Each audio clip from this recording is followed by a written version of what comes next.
Pela fé posso enxergar, pela fé posso tocar, pela fé, pela fé.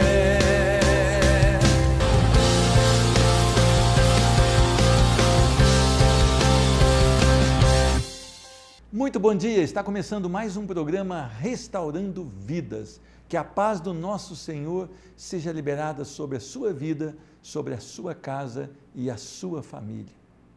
Você tem o costume de adorar a Deus? Você adora a Deus quando as coisas não lhe vão bem?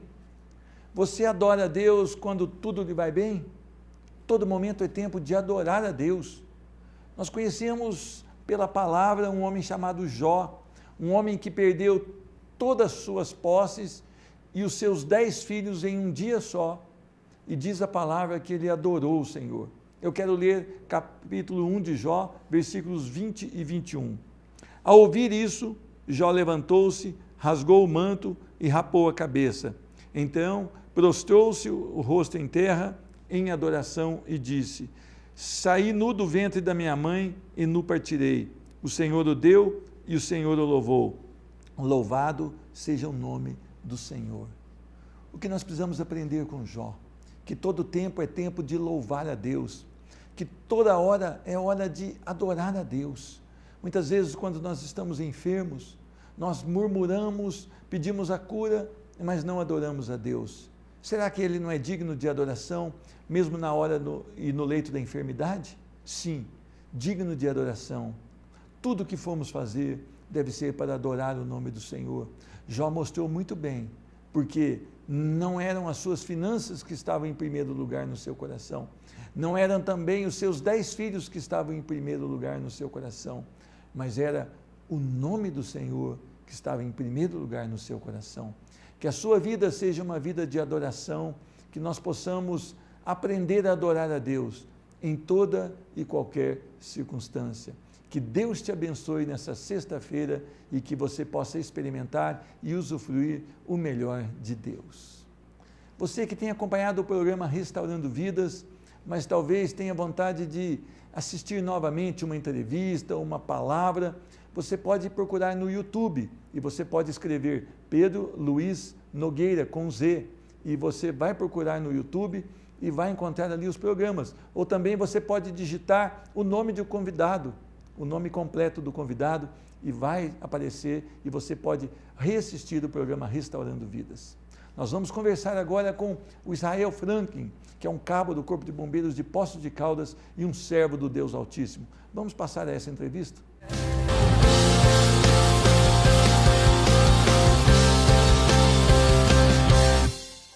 É um privilégio receber hoje no programa Restaurando Vidas o meu irmão em Cristo, Israel Franklin Alves Dias. A paz do Senhor, seja bem-vindo e seja bem-vindo também o cabo Israel do Corpo de Bombeiros de Poços de Caldas. Paz do Senhor, Deus abençoe. Amém. Meu irmão, que privilégio grande você tem, né, de trabalhar numa corporação onde nós temos só visto falar coisas boas. Isso é maravilhoso, né? A oportunidade de você receber, né, da comunidade. Você presta o serviço, mas recebe também da comunidade uma visão diferente, né? Agora, quando a pessoa ela chama um oficial do Corpo de Bombeiros, ela chama a brigada, ela está necessitada, aflita e muitas vezes até desesperada. Isso coloca no seu coração, coloca no coração da corporação alguma coisa a mais? A gente costuma dizer que todo chamado, né, é importante. A gente tem lá o chamado do acidente, que é extremamente urgente e emergente, né, de extrema importância, mas a gente também tem os gatinhos na árvore, né, que não deixa de ser importante, porque ali tem uma pessoa, né, tem uma criança, alguém necessitando da ajuda, né, porque não pode fazer, não consegue fazer. E talvez fazendo isso, por menos, né, que pareça importante, mas fazendo isso, talvez a vida dela colocaria em risco. O mundo de hoje se tornou muito egoísta. Então a gente analisa a situação de uma pessoa e a gente acha que aquilo não é importante. Isso é um egoísmo, porque não é importante para nós, mas para aquela pessoa talvez seja algo muito profundo, não é verdade, irmão? A tendência, né, de todo o serviço que é prestado é a automatização do ser humano, que ele fica automático, ele para de sentir, mas faz o serviço que ele tem que fazer. Então, o mundo de hoje parte para isso. A gente muitas vezes sente, né? Sente a ocorrência, sente um pesar da situação, principalmente quando envolve criança, uma mãe, onde ali tem um pranto muito profundo, o pai, né? Então, essas situações que a gente sente. A gente evita sentir muito porque senão a gente não atende a ocorrência. Mas o povo tem sentido menos. Antigamente existia uma vontade de ajudar mais. Você via as pessoas caídas, ligava, tal. Hoje a pessoa fica caída ali, demora para se ligar, demora para se tomar um partido. As pessoas querem saber do bem primeiro, né? O que estragou, o que perdeu, para depois chamar o bombeiro. Então, às vezes, existem algumas coisas dessas também. Agora, o seu trabalho fica um pouco mais difícil, porque além de você representar a primeira companhia de bombeiros de Poços de Caldas, que nós já relatamos aqui, que é muito honrada, muito bem aceita pela população, você ainda serve o Deus vivo e poderoso. Então, o seu chamado, vamos dizer assim, é duplo e requer o melhor do Israel para a corporação e para o Senhor a quem você serve. Como é que Israel se coloca diante disso? Então, hoje eu já não trabalho tanto no serviço operacional, mas já tive meu tempo do operacional. E a gente vê que é um privilégio porque você salva a vida e tem a oportunidade de oferecer a libertação da alma, né? A salvação da alma. E isso é um privilégio mesmo. Hoje no serviço administrativo eu recebo alguns adolescentes lá que prestam serviço à comunidade, porque cometeram algum delito e como eles não podem ser, né, penalizados, porque eles são inimputáveis pela lei, eles vão lá para prestar serviço. Então ali eu também tenho a chance de colocar sobre eles, né, alguma palavra, além de fazer com que eles prestem um serviço, né, por aquilo que eles fizeram de errado. Então existe essa oportunidade dupla para a gente, é muito maravilhoso. E é um tempo de aconselhamento especial, porque essas pessoas que estão ali talvez tenham vivido um lar desestruturado, talvez a rebeldia do coração, talvez o lar seja estruturado, mas há uma rebeldia no coração. E você consegue também colocar alguns valores bíblicos? Existem os momentos que a gente fala para eles, né, conduz ele a uma mudança do caráter, porque não adianta a gente só colocar eles para prestar o serviço, né? Mas a gente tem um momento de conversa, eu tenho um momento de conversa com eles, para que eles possam entender que a mudança do caráter deles é que vai dar um futuro diferente para eles. E tem a questão também deles, a maioria deles não ter um lar estruturado.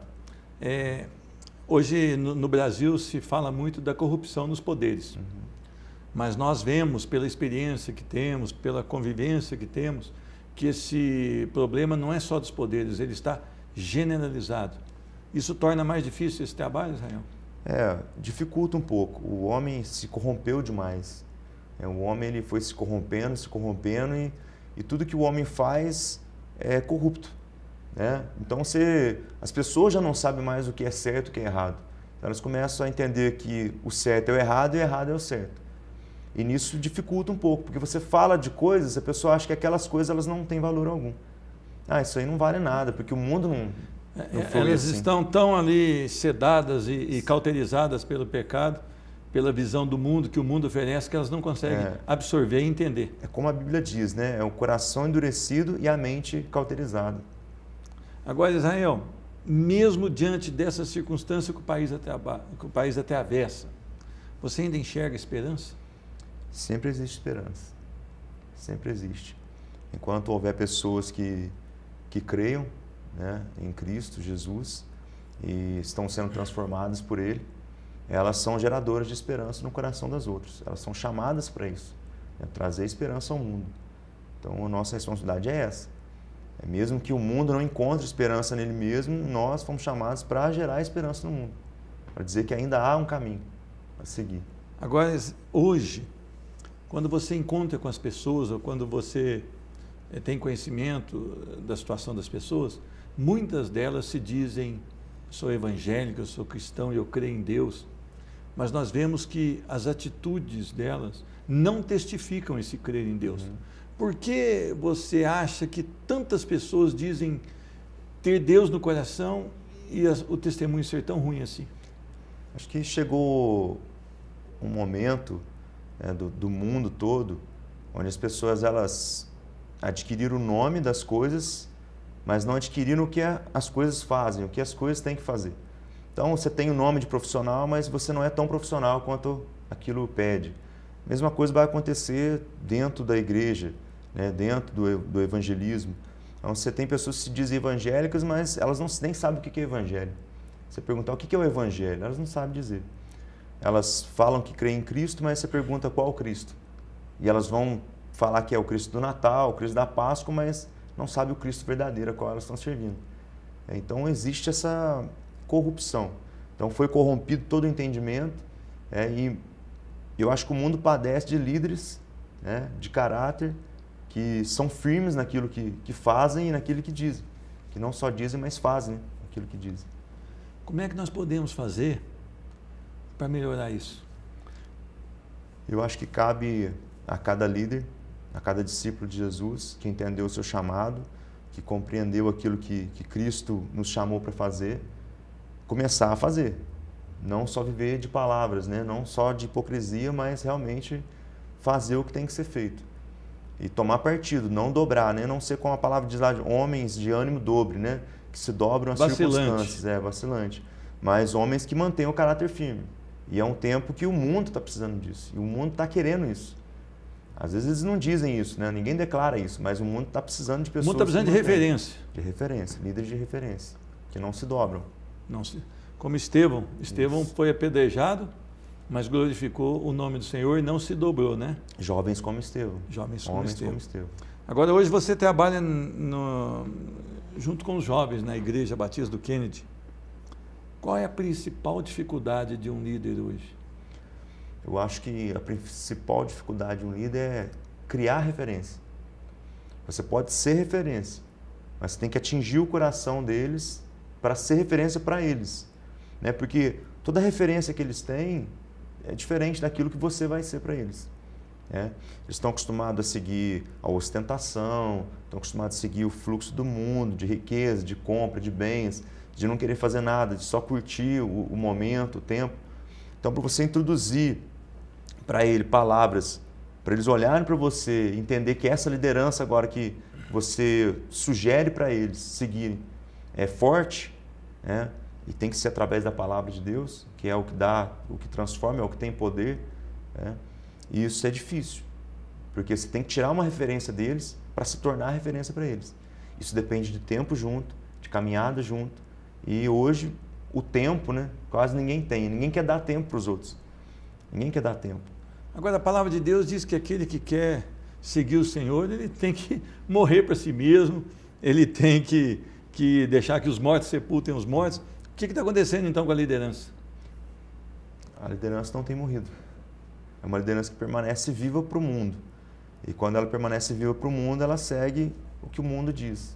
E ela acaba se dobrando ao mundo. Então, você que é jovens, você junta um lugar com muitos jovens, mas você usa o atrativo do mundo. E não o atrativo que a palavra tem, que é Cristo, a salvação. Então você vai ter pessoas dentro de uma igreja, jovens dentro de uma igreja que não são transformados. Eles são conformados, eles se conformaram com o Evangelho, mas não se converteram ao Evangelho.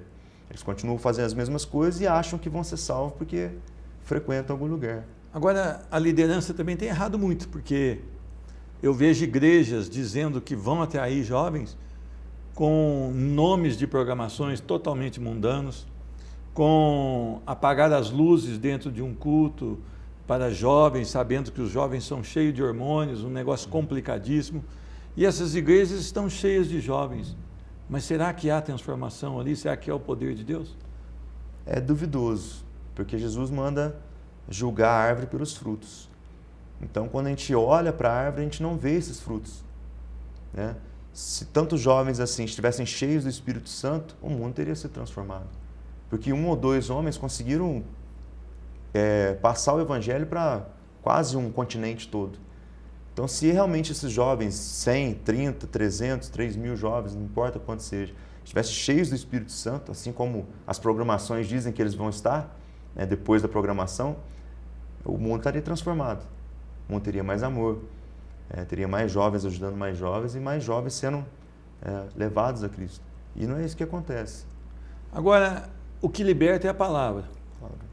Será que não está faltando hoje é a palavra? A palavra de Deus. A palavra pregada como realmente ela é. Não tentando amenizar alguma coisa, trazer... Porque a palavra ela traz as promessas de Deus, mas para se atingir as promessas de Deus são necessárias coisas. Inclusive Jesus diz, se você quer me seguir, negue-se a si mesmo, pegue a sua cruz e me siga. Existem passos a ser dados. Então eu tenho um se na frente antes de alcançar as bênçãos, existe um se. Se me adorares, se me amares, então se me buscares. Esse se aí é o que está faltando. Então estão pregando depois do si, mas antes do si não estão pregando. Então pregam as promessas, mas não o que precisa fazer para alcançá-las. Agora, o que faz um jovem, um líder de jovens chorar? Ou muita alegria ou muita tristeza? 2 exemplos aí para a gente. Eu acho que um jovem, se a gente chorar, um líder chorar para um jovem, é quando o jovem não quer a Deus. Acho que ele quando se endurece ao ponto de não se dobrar diante de Deus, não querer Deus, acho que leva um líder a chorar, a clamar a Deus, com choro, com pranto. E quando um jovem se entrega totalmente a Deus, é que você vê assim, o que Deus é capaz de fazer. E você vê um jovem que praticava coisas totalmente absurdas e agora ele é transformado.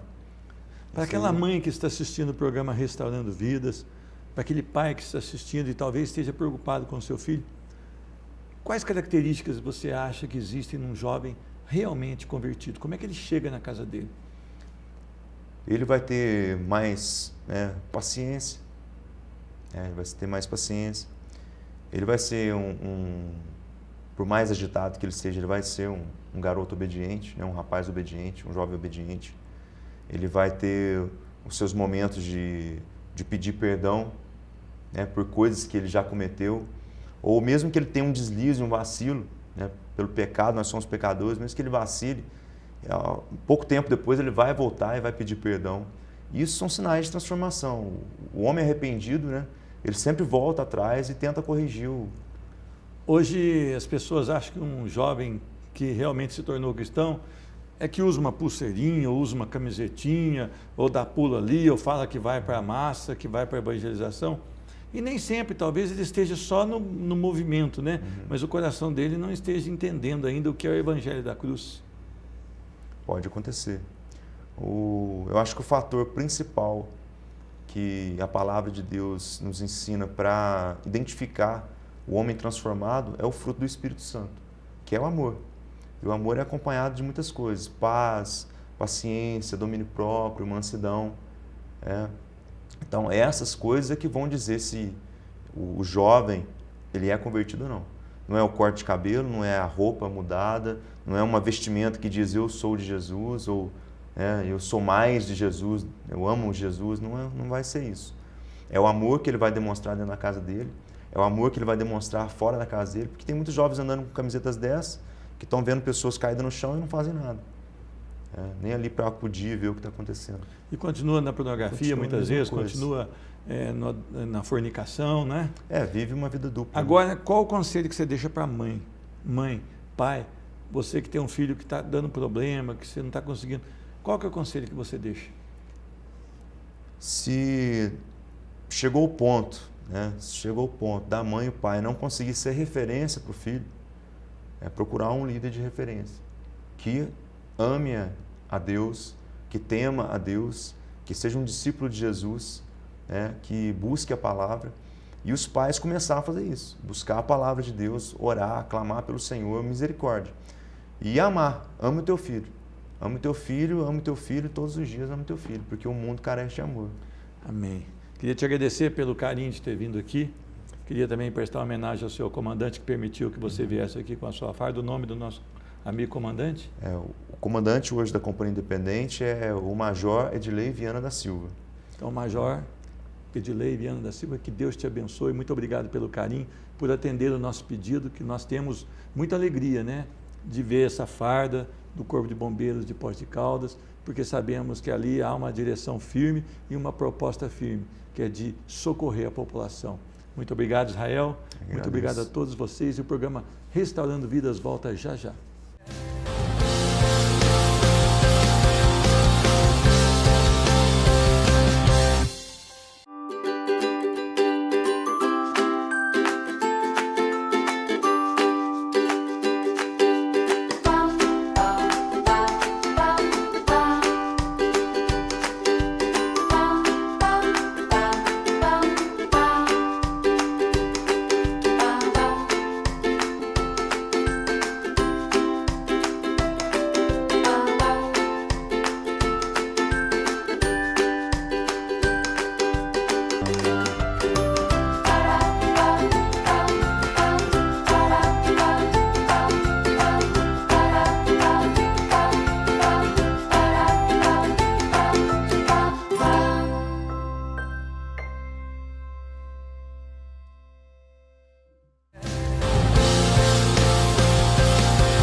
Eu quero falar hoje sobre as verdadeiras companhias. Com quem você anda? Quem são aquelas pessoas com quem você abre seu coração, tem prazer em caminhar? Qual é a companhia que você escolhe? Ela é temente a Deus? Ela é serva do Deus Altíssimo? Ou uma pessoa qualquer, uma pessoa sem valores bíblicos? Eu quero ler um texto que se encontra em Gênesis capítulo 13, a partir do versículo de número 8. Então Abraão disse a Ló: não haja desavença entre mim e você, ou entre os seus pastores e os meus, afinal somos irmãos. Aí está a terra inteira diante de você, vamos separar-nos. Se você for para a esquerda, irei para a direita. Se você for para a direita, irei para a esquerda. Olhou então Ló e viu todo o vale do Jordão, todo ele bem irrigado até Zoar. Era como o jardim do Senhor, como a terra do Egito. Isto se deu antes de o Senhor destruir Sodoma e Gomorra. Ló escolheu todo o vale do Jordão e partiu em direção ao leste. Assim os dois se separaram. Abraão ficou na terra de Canaã, mas Ló mudou seu acampamento para um lugar mais próximo a Sodoma, entre as cidades do vale. Ora, os homens de Sodoma eram extremamente perversos e pecadores contra o Senhor.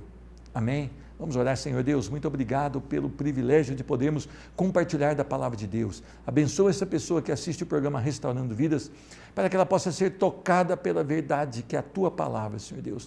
Senhor Deus, vem com a tua cura, com teu milagre sobre essa vida, para louvor da tua glória.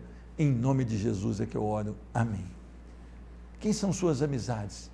Muitas vezes nós desprezamos uma amizade verdadeira, uma amizade de uma pessoa que teme a Deus, porque ela não fala aquilo que a gente quer ouvir, ela não faz aquilo que a gente quer fazer, mas nós precisamos ter amigos que são fiéis ao Senhor, nós precisamos ter companhias de pessoas que se alegram em servir ao Senhor. Abraão e Ló. Abraão teve um chamado do Senhor, uma promessa do Senhor sobre a vida dele, e Ló, seu sobrinho, veio com ele. Mas chegado a um determinado tempo, os rebanhos já tinham crescido, tanto de Ló como de Abraão, e houve contenda entre os pastores. Então Abraão chegou e falou: olha, você escolhe pela direita ou pela esquerda. O lugar que você escolher, você caminha e eu vou ao contrário. Ló olhou e viu as campinas, viu as pastagens bem regadas e foi para o lado do Jordão. E Abraão ficou em Canaã. Mas é interessante que Ló foi armando as suas tendas até Sodoma, e ele habitou no lugar do pecado, em um lugar de homens muito perversos e pecadores. E o que nós podemos aprender aqui? Primeiro, Ló desprezou a companhia, desprezou a amizade ali de estar juntos, a intimidade junto com Abraão. Abraão era herdeiro de promessas, Deus tinha algo muito íntimo com Abraão, e Ló não levou isso em conta. Nós muitas vezes também preferimos pessoas que vão nos causar o mal do que pessoas que vão nos causar o bem. Nós precisamos analisar se essa pessoa deve ou não caminhar com a gente pelo que ela faz, pelo testemunho que ela dá da palavra. Uma pessoa que tem uma palavra firme, uma pessoa que não gasta o seu vocabulário com coisas perversas e nem do mundo, uma pessoa que tem atitudes coerentes com aquilo que a palavra diz. Nós precisamos andar com cristãos verdadeiros, aqueles que imitam a Cristo, aqueles que se parecem com Cristo. Você tem um amigo assim? ou você tem desprezado essa amizade? A segunda coisa que eu aprendo aqui, para onde você vai caminhar? Onde o seu visual acha que é bom? Ló escolheu pelo visual, pelo racional. Ló escolheu e fez uma escolha como um pastor de ovelhas. Ele pensou nas ovelhas e pensou naquela pastagem maravilhosa. Ló não consultou o Senhor, Ló não buscou em oração, mas Ló fez aquilo que o seu coração mandou. E a palavra do Senhor diz que o coração do homem é desesperadamente corrupto e muito enganoso. Diz a palavra também que há caminhos que ao homem parecem direito, mas ao final são caminhos de morte.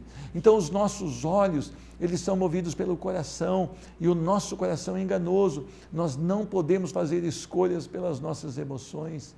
Ló escolheu pela emoção, Ló escolheu pela razão humana, e o nosso Deus é um Deus que está acima da razão humana. Diz a palavra em Isaías 55, que os pensamentos do Senhor são infinitamente maiores que os nossos pensamentos, e tudo aquilo que Ele determina acontece. Então, o que nós devemos fazer ao tomar uma decisão?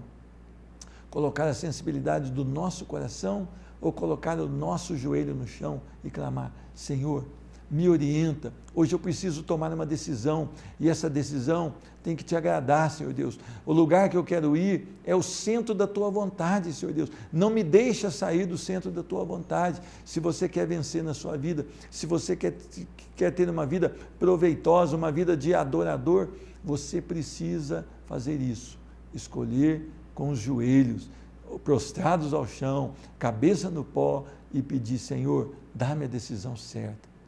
A terceira característica que eu vejo é que ele foi caminhando e armando as suas tendas até Sodoma, e era um perigo. Sodoma era um lugar difícil, Deus ainda não tinha destruído Sodoma. Diz a palavra aqui: ora, os homens de Sodoma eram extremamente perversos e pecadores. Quais os locais que você tem frequentado? Muitas pessoas estão frequentando locais onde há as coisas que desagradam a Deus. Hoje nós temos visto aqui a agressão à santidade de Deus com a bebida, com as drogas, com o sexo fora do casamento, com as músicas que estão sendo elaboradas, até mesmo muitas músicas que se dizem evangélicas, não tem nada de Bíblia e são um atentado contra a palavra do Senhor. Nós precisamos escolher o lugar onde nós vamos armar a nossa tenda, onde nós vamos estabelecer laços de amizade, onde nós vamos frequentar, porque todos esses locais podem haver homens perversos, homens que pecam contra o Senhor, e certamente isso vai influenciar na sua vida, na sua família, nos seus filhos. Então, você tem que tomar cuidado onde você deve frequentar, onde existem pessoas que adoram ao Senhor, onde existe o respeito, o amor, o temor pela palavra de Deus. Assim deve ser a sua vida. Sabe qual que foi a melhor decisão? Foi a de Abraão. No versículo 18 diz assim: então Abraão mudou seu acampamento e passou a viver próximo aos carvalhos de Mane, em Hebrom, onde construiu um altar dedicado ao Senhor. A vida de um adorador, ela é sempre assim. Ele sempre procura o centro da vontade de Deus. Ele não olha pela razão, porque ele sabe que Deus é um Deus que age da maneira que Ele quer. Ele pode fazer todas as coisas, então ele não precisa ser da razão. Deus é o Deus do sobrenatural. E qual que era a intenção do coração de Abraão? Adoração. Ele edificou um altar, ele adorava o Senhor. E a palavra diz que o Senhor busca os verdadeiros adoradores, aqueles que o adorem em espírito e em verdade. Qual é a sua posição? Você ama o Senhor? Você vai tomar cuidado com as suas escolhas? Você vai desprezar aquelas pessoas que estão ao seu lado e que temem ao Senhor? Não faça isso. Tome cuidado com os homens perversos e maus. Vamos orar. Senhor Deus, muito obrigado pela Tua palavra, pelo Teu amor, pela Tua direção. Eu abençoo essa pessoa que assiste o programa Restaurando Vidas, em nome do Senhor Jesus Cristo. Amém. Procure uma igreja E eu sempre dizia que uma igreja perto da sua casa. Não, uma igreja onde a palavra é pregada dentro da verdade. Confira, essa igreja precisa ser uma igreja bíblica, uma igreja que professa realmente a fé em Cristo Jesus. Que Deus te abençoe, que você possa experimentar e usufruir o melhor de Deus. Ele te ama e Ele quer mudar a sua história, em nome de Jesus. Amém. Pela fé posso enxergar, pela fé posso tocar.